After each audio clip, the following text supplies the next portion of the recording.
we're gonna focus on print statement in Python. Now, I guess those who are using Python, everybody have used print statement for their projects or for their studies. I'm opening a Google Colab session and have named it as print. Okay. Now, so basically, print is used for printing the output or printing the value in on your console or on your ID which you are using, right? Now, the syntax for printers, we are writing print, open brackets, and say our favorite word, hello world. Okay. Now, when I run this,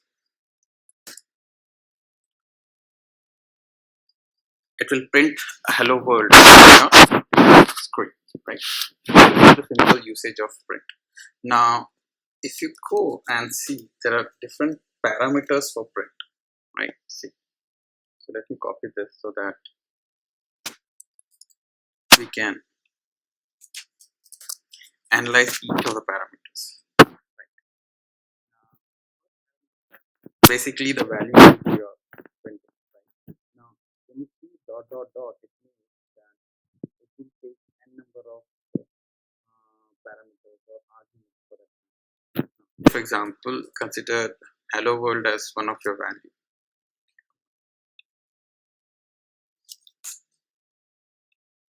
Okay.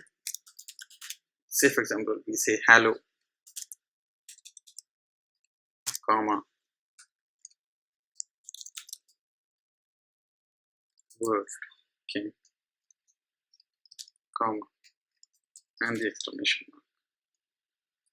Now when I try to print this, see, it's one and the same thing. So you can have n number of values and argument, and it will try to concatenate it with a space in between. Now the reason it is concatenating with a space in between is because of this particular argument. By default, it's one space or one indentation, right? Now, if we go ahead and explicitly try to say that, okay, you don't separate anything with this, and if you try to print this, see, there is no space between the word hello world and the exclamation mark, right? Now, you can use any characters. Say, for example, if you want to use hyphen in between this, so each of this word will be separated by a hyphen, right? So this is what the argument separator or SEP is a short form does, right? Now let's move on to end. Now if you see, by default, the end parameters or the value is /n. Now /n is basically to move the cursor to the next line. Now if you only print one print statement, you won't be able to identify what exactly it is, right? So let's say we have, okay, right, let me have a new line, print. Now you can use double quotes or you can use a single quote.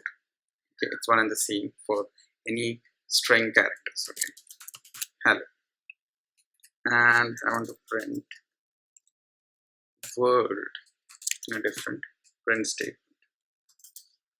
Now ideally, if so, by default the end parameters has not been passed and the print will consider /n. Now if you print this, you're getting hello in one line and world in another line. The reason because once this particular statement is executed, just because we are not explicitly mentioning end with any other thing, it is assuming that, but it's assuming the default value and moving the cursor to the next line after printing this. So once this statement is printed, it will show you hello, and once you print the next print statement, the cursor will be here and it will print world, and the cursor is basically waiting the next line to print. Now let's say if we are, hello, and explicitly mentioning your end parameters without what do you say, without slash n, right? Now we are saying that post printing this hello statement because it gives a separator, it won't move to the next line. And over here we are printing world. Now let's see what's the output. See, the same thing, but however, just because we are using this end statement, it's printing the same line. Now over here we don't have anything, so if we print exclamation, the output, I guess you should have been known by now, would be in the next line. So hello world, and next the reason because we are not using and statement here. Now if we mention and with space, right? So we have covered values, we have covered separators, and we have covered and. So value means you can print any value within the quotes and you can pass n number of values. Separators where exactly how do you want to separate each value if you're passing multiple values over here. And is basically you want to move after the print statement, you want to move to the next line or you want to give a space and stuff. Now there are two more things, right? File and flush. Now when you print something, it's showing on your console or it's showing on your screen, right? What if you want to get this onto a file, a different file, right? So we have an option of file and give the file name, so it will definitely give you the output on the file name. And the flush, so let's have a example of how the file is used, right? For that reason I have to create a file. So what I did is I created a blank text file and saved it on my Google Drive. Okay,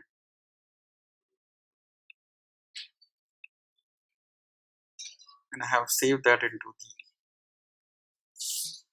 okay, so this is the blank file. Okay,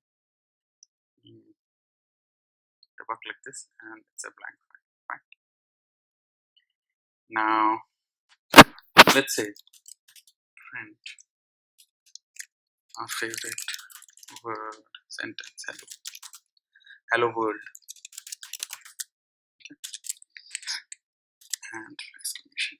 Instead of getting this into the console, I want to save that into the file.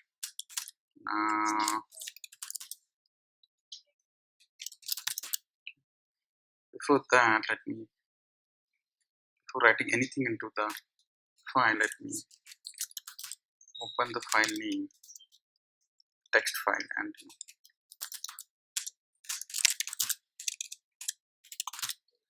this open statement in a different video, but for now, for this print video purpose, we can see that if you want to open any file, you can have an inbuilt function called as open and just pass on the file name. So let me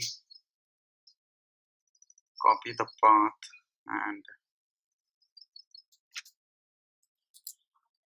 send it close to this, comma A. I won't go deep into why exactly we are writing A, and I'll cover this in a different video. So all you have to know is this particular sentence would open this file called test.txt and save it in an object called as file name, which we are currently passing as in this sentence or in this statement for the file parameters. Okay, so now let's see if you run this program. File name, okay, right?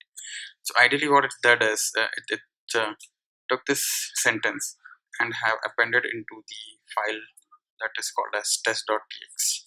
Let's refresh this and check if. So this is how the file parameters work.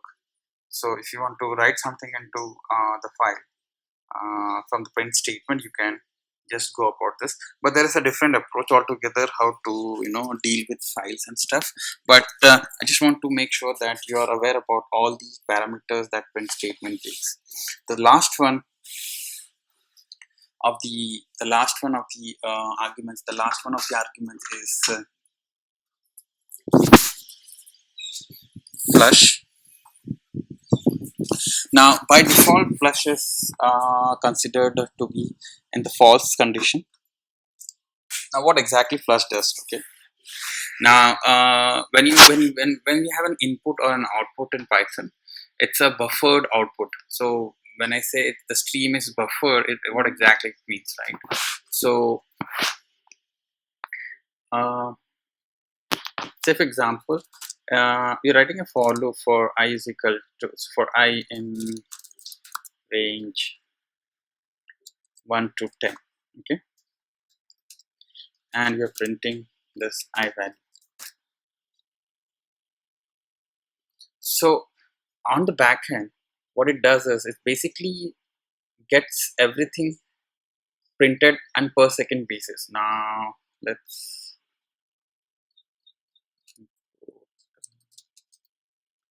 show you something. Import time. Okay, and time dot sleep. Now if you see the output of this, every 1 second it starts printing the numbers, that is from 1 to the range 9, right? So this is basically Python is not buffering the output. So what it does is, as and when you run the statement, it just print it out in the console.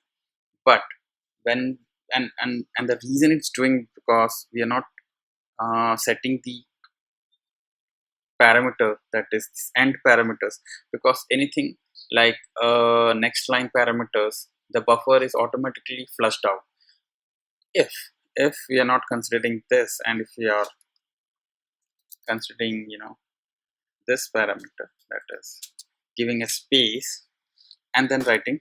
What it does is basically it's stored everything into the buffer, and the moment the end statement is run, or the moment the end statement is executed, it flashes out all the numbers 1 to 9 at a go. That's what exactly the flush is.